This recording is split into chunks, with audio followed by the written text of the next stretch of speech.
পুরুষ আজকাল নিরীহ জীব। একটু পূর্বের কথা চিন্তা করলে খুঁজে পাওয়া যেত পুরুষের গুরুত্ব। একজন পুরুষ একটা পরিবারের কর্তা, কিন্তু ডিজিটাল যুগে তা বিলীন প্রায়। নারী আজকাল লেখাপড়ায় সেরা, চাকরিতে পিছিয়ে নেই ঘরে ও বাইরে।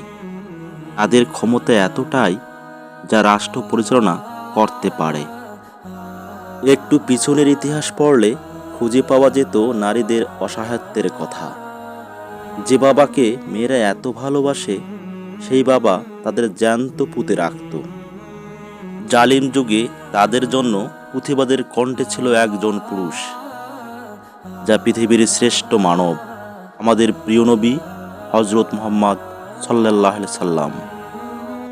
ইসলাম নারীকে পূর্ণ মর্যাদা দিল, কিন্তু স্বামীকে হেনস্থ করার জন্য নয়। ডিজিটাল যুগে যা বিপরীতমুখী।